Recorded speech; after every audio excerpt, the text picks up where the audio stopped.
everyone. Welcome to another episode with me, Living Free Ashley, and me, Ellie Robinson from T-Cycle Depot. Recycling is an awesome resource. Yeah. It's complicated sometimes. Yep. And it's not the most efficient system. And so it's a great way to start, but it's a bad place to stop. I think there's a perception out there that if it goes in the recycling bin, it's getting recycled. Yes. That is not true, right? Not all the time, no. Okay. I mean, I had the fortune of being part of the Master Recycler program this year in Vancouver, and it was super informative, and I felt very proud of myself for recycling everything, and I always have.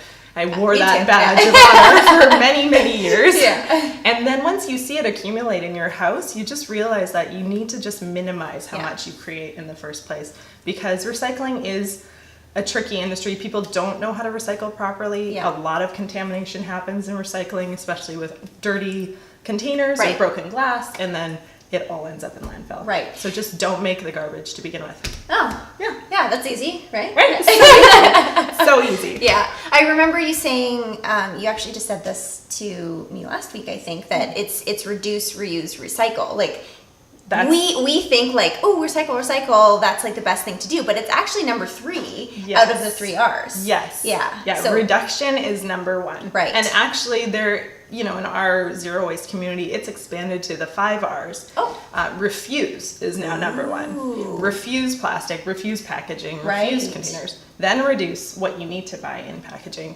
Then reuse those packaging materials to either upcycle or do something else with them to give them a longer life. And then if you can't do that, recycle. And then the 5th R is rot, which is compost. Oh, okay. So here's a question that I've gotten. Somebody didn't, like their building doesn't have compost, or, they just don't want to compost themselves, and they're like, well, it's going into the landfill anyways, and it'll just compost in the landfill. It will rot, but it won't turn into valuable compost. Right. So the good thing about composting is you're putting it in a specified bin. It is going into a compost pile. It is getting the oxygen it needs to decompose and be turned into like valuable compost to add to soil that you can then grow more plants from. Right. And if it just goes in landfill, it'll rot, but it'll be suffocated. And that gas that creates when the food rots inside plastic bags in an oxygen depleted environment turns into methane gas. Oh. And that is actually 20 times more harmful to the environment than carbon dioxide. Oh, okay. So, Good to know. I mean, you can think. Plus, you just want to reduce the amount you throw a landfill. Landfills aren't endless pits. They are in our cities and outside of our cities, and they're growing mountains. So if you can reduce what goes there, they don't become unsightly mountains of garbage. Very true. And everything takes resources and people and energy and time, so it's like whether you're composting it, whether you're recycling it, whether you're putting in the garbage, it's going somewhere. Yes. Which it's like, because it's kind of for us out of sight, out of mind, right? Absolutely. But if you can remember and just think about the fact that it's not out of sight, like somebody has to take care of it. Yeah. And that takes, like I said, resources, time, money, energy. There is a Google Maps document we got from the Master Recycler program that shows all the routes of all the different systems that we have to deal with our waste. And so it has a big map of all the recycling routes and the trucks that come and pick up, all the different facilities they take it to sort, and then where that goes from there. Like once it gets sorted, it also has to get baled, resold to someone who wants it or uses it, and then it gets shipped again. And then there's also so many different independent compost companies. It was very eye-opening to see how much traffic is also involved in the collection and dispersal of our waste. Right. The really great thing about this being a vegan channel is that most likely a lot of the people who are vegan already are living a pretty low carbon footprint lifestyle just by the elimination of eating animal products. And that is the manufacturing of those products as well as the packaging that comes with them. Yeah. And what I've been noticing as people sort of start their journey towards zero waste movement, it actually filters down into a more plant-based lifestyle. No way. That's cool. So when you see the packaging and the amount of plastic that's used to wrap and prepare and save meats, it just ends up sort of becoming part of a vegan diet as well. Yeah.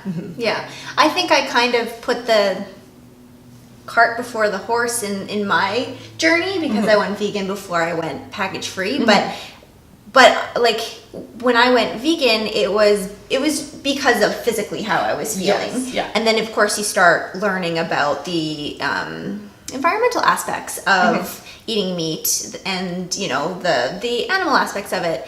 And then I think when you're going on a zero waste, you know, package free lifestyle, it's all about the environment too. As well, yeah. So I love how you said it all just comes together, because in the end, it's all about saving our planet. Yeah. And having somewhere for people to live in. Exactly. And not too far away. Like I think Yeah. I think a lot of people think that like, oh, it's fine. We've still got years and years and years and years, but I don't know if that's really the case. There's a lot of stats out there that say things like ocean fishing levels are depleting the ocean's stock of fish, and plastic pollution in the ocean is rising, and global warming and the amount of agricultural land used for raising cattle. There's so many things you can go into if you are truly doing this from like an eco-friendly point of view. You really need to sort of absorb all of that information. Yeah.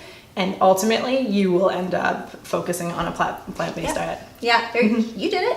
I did it, especially if you can grow your food yourself. Yes. It's another huge resource. It's hard in Vancouver. There's a lot of urban living here, so not everyone can have a full garden or even a yard to that scale. But there are things you can do, and you can grow it yourself, and that makes it it closes the loop even more. Yeah. So it's great. Yeah. Thank you for watching another episode with me, Living Free Ashley, and me, Ellie, from T-Cycle Depot. And cheers to living waste-free. Waste-free. You